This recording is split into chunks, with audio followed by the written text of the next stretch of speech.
नमस्कार, स्वागत है आपका हॉर्नबिल टीवी भारत पर। आइए एक नज़र डालते हैं अब तक की खबरों पर। उत्तर प्रदेश के झांसी मेडिकल कॉलेज में आग की चपेट में आने से 10 नवजात शिशुओं की मौत के बाद यूपी के स्वास्थ्य मंत्री ब्रजेश पाठक ने एक अहम बैठक बुलाकर सभी अस्पतालों को नए सिरे से सुरक्षा ऑडिट करने के निर्देश दिए हैं। किसी भी अस्पताल में आग जैसी स्थिति में से निपटने के लिए हर संभव तैयारी रखने के लिए स्वास्थ्य मंत्री ब्रजेश पाठक ने 20 बिंदुओं पर चेकलिस्ट तैयार कर जवाब देने का निर्देश दिया है। एनेक्सी में चिकित्सा शिक्षा और चिकित्सा एवं स्वास्थ्य विभाग के अधिकारियों के साथ बैठक में ये निर्देश दिए गए हैं, जिसके बाद लखनऊ के 55 अस्पतालों को अग्निशमन विभाग ने नोटिस भी भेज दिए हैं। स्वास्थ्य मंत्री ने वरिष्ठ अधिकारियों को निर्देश दिया कि सुरक्षा के मुद्दे पर जहां बजट की समस्या है तत्काल बताएं। अतिरिक्त बजट का प्रावधान भी कराया जाएगा। अग्नि की कोई दुर्घटना भविष्य में न हो, इसलिए पूरे उत्तर प्रदेश के सभी हॉस्पिटल्स को सुरक्षित मानकों के अनुरूप रखने के लिए एक बड़ी बैठक आज एनेक्सी में संपन्न हुई है। हमारे साथ पूरे हमारे विभाग के दोनों विभागों के चिकित्सा शिक्षा तथा स्वास्थ्य विभाग के सभी उच्च अधिकारी उपस्थित रहे, प्रमुख सचिव महोदय उपस्थित रहे हैं। ये तय किया गया कि किसी भी स्थिति में लापरवाही स्वीकार नहीं होगी। आज एक हम जियो जारी कर रहे हैं। सभी हॉस्पिटल्स का हम फायर सेफ्टी ऑडिट पुनः कराने जा रहे हैं। जो हमारे फायर सेफ्टी इक्विपमेंट्स हैं उनका भी ऑडिट कराएंगे। जो फायर फाइटिंग सिस्टम है वो चुस्त दुरुस्त व्यवस्था में चलता रहे, इसको सुनिश्चित करेंगे।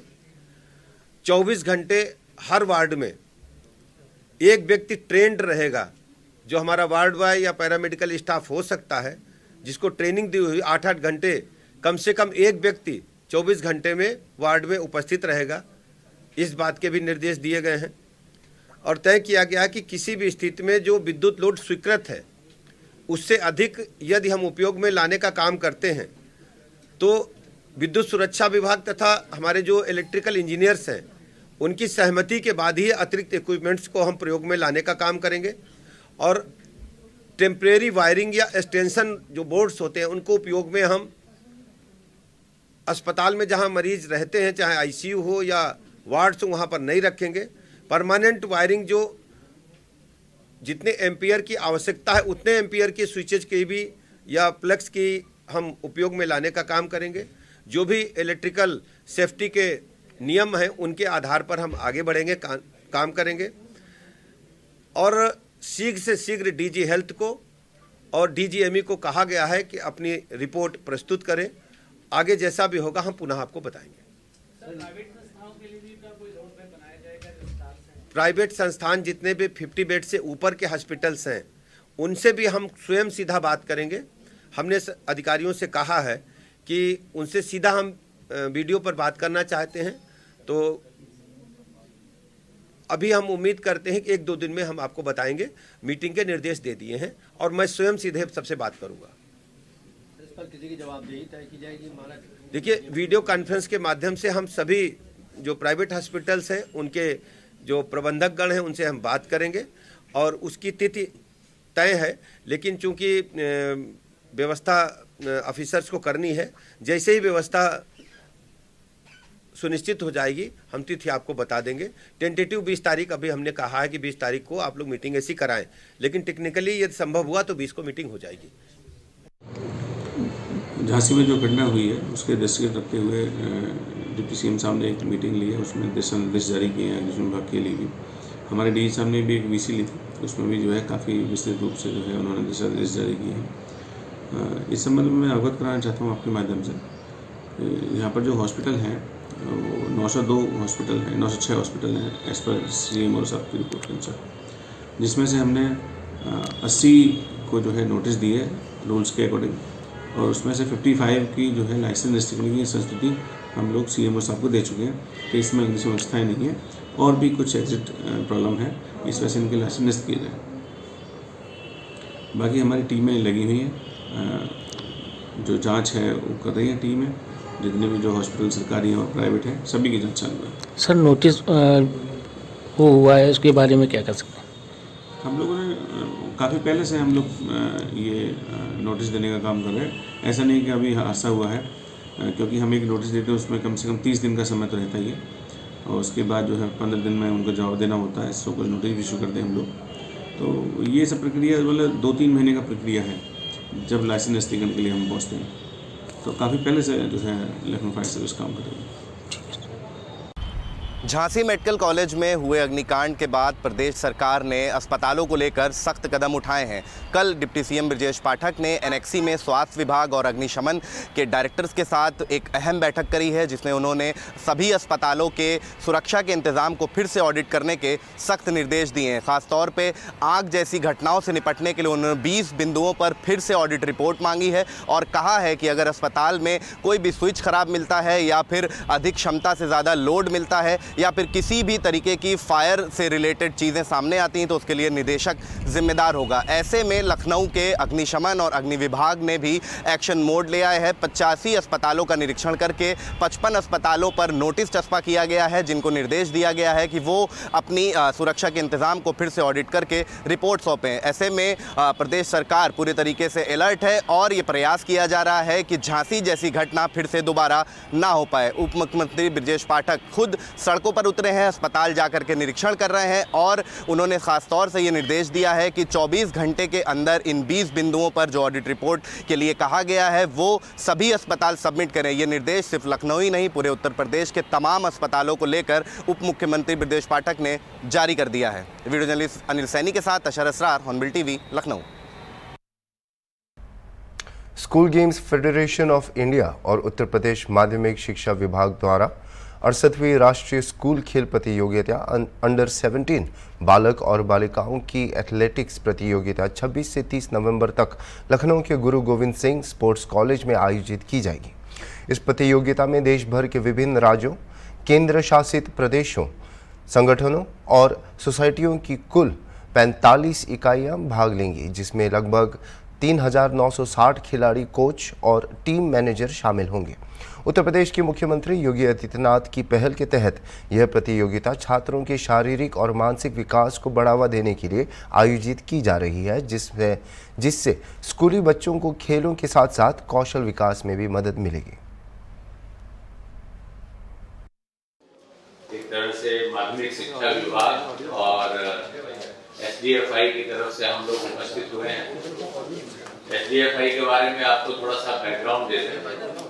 School games federation of India, तो ये संस्था जो है एक ऑल इंडिया लेवल की संस्था है और अपने देश में स्कूल के बच्चों के मध्य स्पोर्ट्स के प्रति लगाव और स्पोर्ट्स को बढ़ावा देने के लिए और उनके ओवरऑल डेवलपमेंट के लिए स्थापित की गई थी 1954 और तब से यह कार्यरत है। प्रत्येक 4 साल में इसके चुनाव होते हैं, पदाधिकारियों के कार्यकारिणी का गठन किया जाता है। वर्तमान जो कार्यकारिणी है वो पिछले वर्ष से है, 2023 से, और ये government of India, ministry of sports and Olympic association द्वारा मान्यता प्राप्त है। इसके मेंबर्स जो हैं सभी स्टेट यूनिट्स हैं, सभी यूनियन टेरिटरीज और जो शिक्षण संस्थाएं हैं जैसे CBSE है, ICSE है, दूसरे बोर्ड हैं, वो सब इसके मेंबर्स हैं। तो कुल इसके 45 मेंबर्स हैं, 45 यूनिटें और ये ऑल इंडिया बॉडी है और ये स्कूली बच्चों की प्रतियोगिताएं कराती है। 3 कैटेगरीज में कराती हैं, अंडर 14, अंडर 17 और अंडर 19, और ये बालक बालिकाओं के अलग अलग वर्ग होते हैं और इसमें करीब 44 खेल हैं जो इसमें मान्यता प्राप्त है और उनके अंतर्गत इन बच्चों की इन विभिन्न कैटेगरीज में हम लोग इसका आयोजन कराते हैं। और इस वर्ष जो है करीब 264 कॉम्पिटिशन्स होंगी और इसमें करीब 60,000 बच्चे बच्चियां भाग लेंगे और 10,000 जो कोच होते हैं, उनके ऑफिसर्स होते हैं, उनके साथ जो दूसरे स्टाफ आते हैं, जो ट्रेनर्स होते हैं, ऑब्जर्वर्स होते हैं, वो आते हैं। तो करीब 70,000 लोगों की प्रतिभागिता होती है और ये इसके आयोजन विभिन्न स्टेट्स करते हैं। एक एनुअल मीटिंग होती है इसकी, उसमें स्टेट्स ऑफर करते हैं कि वो क्या क्या प्रतियोगिताएं कब कराएंगे। कैलेंडर बनता है कि इस गेम्स की अंडर 14 की बालक बालिकाओं की का कंपटीशन फला जगह होगा। तो जो जिस स्टेट के पास, यूटी के पास सबसे अच्छी फैसिलिटी होती है, वो फिर संस्था उनको देती है कि बच्चों का आयोजन करा पाया जाए। इस वर्ष जो है हम लोग यूपी में और उसमें पिछले वर्ष ये जब आयोजन हुआ तो गवर्नमेंट ऑफ इंडिया ने, जैसे फेडरेशंस में कुछ प्रॉब्लम्स थी, गवर्नमेंट ऑफ इंडिया ने ये कहा कि हम लोग जो गवर्नमेंट ऑफिसर्स हैं उनको, चूंकि स्कूलों का मामला है, स्टेट्स का मामला है, तो इसमें उनको मेंबर बनाया और उसके इलेक्शन हुए प्रॉपर। और यूपी से मैं इसमें प्रेसिडेंट हूँ SDFI का और भगवती सिंह इसके मेंबर एग्जीक्यूटिव कमेटी के। बाकी सेक्रेटरी जनरल दूसरे स्टेट के हैं, प्रेसिडेंट दूसरे स्टेट के हैं, उसी तरह पदाधिकारी हैं, वो सब विभिन्न प्रांतों से अलग अलग हैं और ये हम लोग मिल करके इसका आयोजन कराते हैं। इस वर्ष हम लोग यहाँ 6 प्रतियोगिताएं कर रहे हैं, क्योंकि हम लोगों ने कहा कि प्रतियोगिताएं जब हम कराएंगे तो हमारे बच्चों को इससे ज्यादा एक्सपोजर मिलता है, हमारे अधिकारी कर्मचारियों को भी और लोगों को, पेरेंट्स को एक तो देखने को मिलता है, उससे ओवरऑल स्किल डेवलपमेंट होता है। और दिल्ली NCR में बढ़ते प्रदूषण की वजह से उत्तर प्रदेश के कई जिलों में भी एयर क्वालिटी दिन पर दिन खराब होती जा रही है, जिसको देखते हुए प्रदेश सरकार ने कमर कसनी शुरू कर दी है। यूपी सरकार के मुख्य सचिव मनोज कुमार सिंह ने वीडियो कॉन्फ्रेंसिंग के माध्यम से विशेष तौर से NCR में सटे 8 जिले के DM को एयर क्वालिटी पर पैनी नज़र रखने को कहा है। मुख्य सचिव ने कहा कि आलू उत्पादन करने वाले क्षेत्रों में DAP की मांग तेजी से बढ़ रही है। फर्टिलाइज़र को लेकर संवेदनशील जिलों में विशेष निगरानी रखी जाए। कहीं से भी तस्करी एवं कालाबाजारी की शिकायत नहीं मिलनी चाहिए। जिलों में रैन बसेरा बनाना शुरू कर दें और कोहरे के कारण सड़क पर ट्रैफिक की अव्यवस्था न हो। ट्रैफिक जाम करने वालों पर कठोर कार्रवाई की जाए।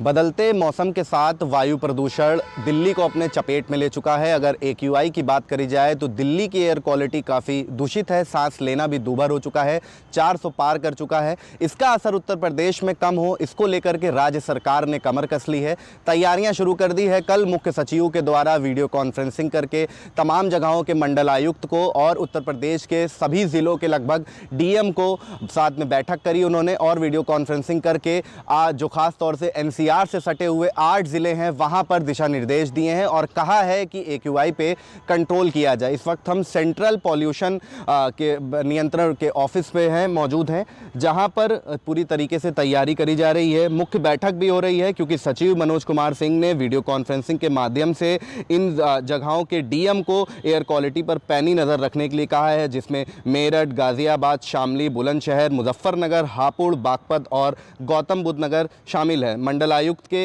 साथ भी DM ने वायु प्रदूषण को लेकर के ग्रेडेड रिस्पांस एक्शन प्लान के निर्देश का पालन करने के लिए कहा है। मुख्य सचिव ने कहा है कि सुप्रीम कोर्ट के निर्देश के तहत यदि किसी ज़िले का AQI 449 है तो वहाँ पे ग्रेफ 4 का सख्ती से अनुपालन कराया जाए। 450 या 451 AQI होने का इंतज़ार ना किया जाए। बता दें आपको कि ग्रेफ 4 वो है जो पॉल्यूशन की आखिरी स्थिति पर उसको लगाया जाता है। इसकी पूरी कैटेगरी बनी हुई है। एक 100 अगर मान लीजिए एयर क्वालिटी है तो उसको लेकर के भी ग्रैप 1 है, अगर 200 के पार होता है तो ग्रैप 2 है, 250 के पार होता है तो ग्रैप 3 और अगर 400 के पार होता है तो ग्रैप 4। संबंधित विभागों के अधिकारियों को भी गाइडलाइंस का सख्ती से पालन करने के लिए निर्देश दिया है। रोजाना सड़कों की सफाई हो, सॉलिड वेस्ट उठाया जाए, पानी का छिड़काव, फॉग मशीन का उपयोग किया जाए, सभी निर्माण कार्यों पर प्रतिबंध लगा दिया जाए।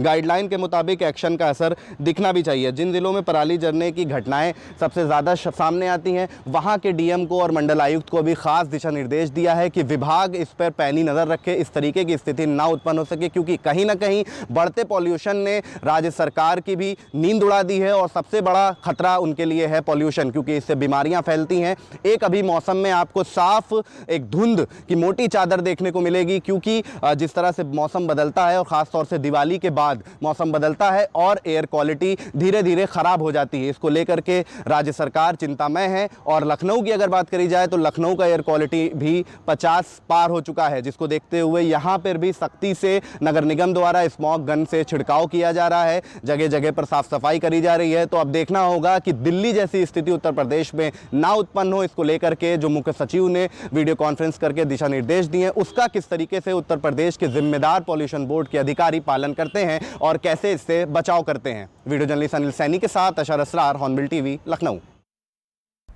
जल शक्ति मंत्री स्वतंत्र देव सिंह ने जल जीवन मिशन के तहत प्रदेश के पानी पहुंचाने की प्रक्रिया को लेकर कहा कि उत्तर प्रदेश अब देश के शीर्ष राज्यों में शामिल है। उन्होंने बताया कि मिशन के तहत अब तक 2 करोड़ 28 लाख घरों में नल और जल सुविधा पहुंचाई जा चुकी है। मंत्री ने यह भी कहा कि 2027 तक जल जीवन मिशन के तहत हर घर तक पानी पहुंचाने का लक्ष्य पूरा करना है और इस काम को सेवा भाव से पूरा करना है।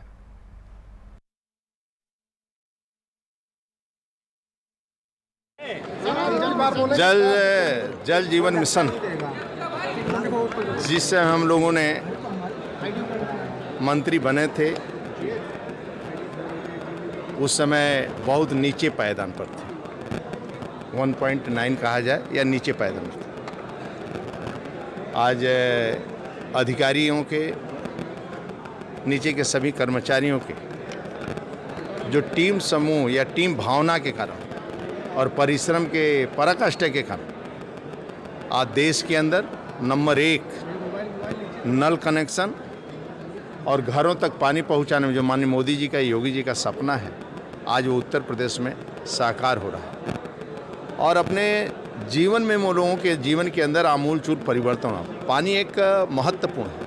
एक गरीब के घर तक पानी पहुंचना, जो पंडित दीनदयाल उपाध्याय का सपना रहता था कि पंक्ति के अंतिम व्यक्ति को मान मिले, सम्मान मिले, भरपूर भोजन रहने को छत मिले, वह कार्य आदरणीय मोदी जी, योगी जी के नेतृत्व में राज्य के अंदर वह पूरा हो रहा है। जिसके कारण पानी हम लोगों को पहुँचाने के पीछे यह भी कारण है, आज उसके जीवन में बदलाव आ रहा है, शिक्षा में बदलाव आ रहा है, स्वास्थ्य में बदलाव आ रहा है और महिलाएं घर की फ्री होकर बच्चों की चिंता कर पा रही हैं। जो दूर दूर से पानी लाती थी बुंदेलखंड में, आज सभी घरों में नल का कनेक्शन है, नल का पानी पहुंच रहा है, इसलिए उनके जीवन में भी आमूलचूल परिवर्तन हो रहा है। उसी में जो परिश्रम की पराकाष्ठा अधिकारी कर्मचारियों ने किया है, प्रमुख सचिव के आज नेतृत्व में, हम सभी ने उन सभी कर्मचारी और कंपनी के भी लोग जो अच्छा काम किए हैं, वह सभी लोगों का सम्मान करने का अवसर हम लोगों को प्राप्त हुआ है और उसी कार्यक्रम में आज मैं भाग लिया था। बलिया जिले के नगरा थाना क्षेत्र में भाजपा नेता अजय सिंह पर सरकारी जमीन कब्जाने का गंभीर आरोप लगा है। यह जमीन करीब 10 करोड़ रुपए से अधिक की बताई जा रही है। शिकायतकर्ता सुमित कुमार ने इस मामले को लेकर डीएम, एसपी और मुख्यमंत्री को पत्र लिखकर कार्रवाई की मांग की है।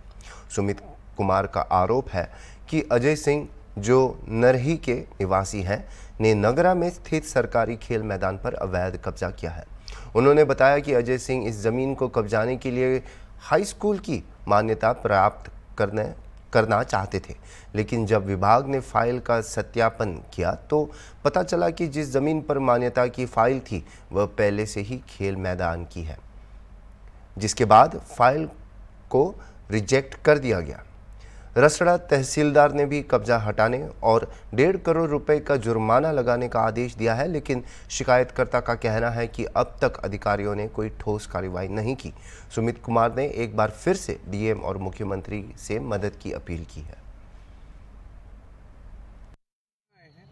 आए हैं बलिया बलिया डीएम कार्यालय। किस लिए? एक अजय सिंह नाम के जो नरही के रहने वाले हैं। कौन न रही? नगरा नरही। हाँ। वो अपने आप को भू माफिया कहते हैं, जो भाजपा के नेता हैं। क्या किए हैं? सरकारी ज़मीनों को अपनी ज़मीन बताकर और उस पर कब्जा करते हैं। जो कई करोड़ों का 10-11 करोड़ों का ज़मीन है, उसको हड़प लिए हैं। तो आप क्या चाहते हैं जिलाधिकारी महोदय से? हम जिलाधिकारी महोदय तक अपना फाइल पहुंचा दिए और बाकी सब डीएम जो भी हैं वहाँ पे हम फाइल पहुंचा दिए हैं। और सरकारी ज़मीन पे आप बता रहे हैं कि वो कब्जा किए हैं, इसका क्या सबूत है आपके पास? सबूत हम अब पेश कर दिए हैं, डीएम कार्यालय में जमा कर दिए हैं और बाकी सब जो ऑफिसें हैं वहाँ पे हम। तो वो जो 11 करोड़ की ज़मीन है वो कहाँ है और कैसी ज़मीन है वो? नगर पंचायत नगरा में है। कैसी ज़मीन है वो? किस चीज़ की ज़मीन? क्या है वहाँ पे? सब सरकारी ज़मीन है जो उस पर कब्जा करके सब बनाया जा रहा है। क्या बनाया जा रहा है? क्या पोखरे की ज़मीन है? हाँ, पोखरे की ज़मीन भी है। कितना है लगभग? हमको लगता है कि कई बीघों में होगी। इससे पहले आपने शिकायत नहीं किया इसको लेके? कई बार की है वो शिकायत, लेकिन फिर भी शिकायत करने आया हूँ। इस बार कार्रवाई नहीं हो रही थी? आप शिकायत कर रहे थे, कार्रवाई नहीं हो रही? उनके प्रभाव से कार्रवाई नहीं हो रही क्या? नहीं, कार्रवाई तो हो रही है, लेकिन जैसा हम बता ही रहे हैं भाजपा नेता हैं। क्या करते हैं जैसे? तो राजनीतिक कहीं ना कहीं प्रभाव है जिसकी वजह से उनके ऊपर कार्रवाई नहीं हो रही। हाँ। आप क्या चाहते हैं? हम चाहते हैं कि जो ज़मीनें हैं खाली कराया जाए। मुख्यमंत्री को भी आपने लिखा? हाँ, मुख्यमंत्री को भी पहुँचा दिया। उस जमीन पे क्या विद्यालय भी बना हुआ है क्या? हाँ, विद्यालय है। हेलो, किसका विद्यालय है? सरस्वती विद्या मंदिर के नाम से है। किसका है वो? ये अजय सिंह जी का है। बांदा फतेहपुर मार्ग पर किसानों ने खाद वितरण केंद्र पर खाद न मिलने से आक्रोशित होकर जाम लगा दिया। किसानों का आरोप था कि रात भर लाइन में खड़े रहने के बावजूद उन्हें खाद नहीं मिल रही थी। महिलाएं और बच्चे भी रात भर लाइन में खड़े होकर खाद का इंतजार कर रहे थे, लेकिन अधिकारियों की लापरवाही के कारण उन्हें राहत नहीं मिली। किसान केंद्र पर लगी नोटिस से भी नाराज थे, क्योंकि खाद अधिकारियों की मनमानी के चलते उन्हें ज़रूरी खाद की आपूर्ति नहीं मिल रही थी। सूचना मिलने के बाद मौके पर पहुंचे आला अधिकारियों ने किसानों को समझा बुझाकर जाम खुलवाया। भैया क्या नाम है, कौन गांव से आए? हमारा नाम राम निहोर, पिपराही से आए। हाँ। 2-3 दिन से भूखों पड़े हैं यहाँ। क्या करें, खाद नहीं मिलती, लड़के बच्चे सब परेशान का छोड़कर यहाँ भूखों मर रहे हैं। कोई नहीं सुन रहा। खाद बांटी जा रही है। अच्छा, तो अधिकारी तो कहते हैं खाद मिल रही है। अधिकारी का है कहीं 1000 की लाइन है, 150 को दे दिया, बाकी सब रह जाते हैं। अब लिस्ट चिपकाने की कौन सी बात है, आप बता रहे थे?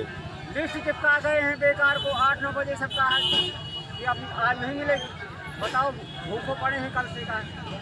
कल से आप लोग इसी से आक्रोशित होकर के आप लोगों ने जाम लगाया है? जाम लगाया इसी से।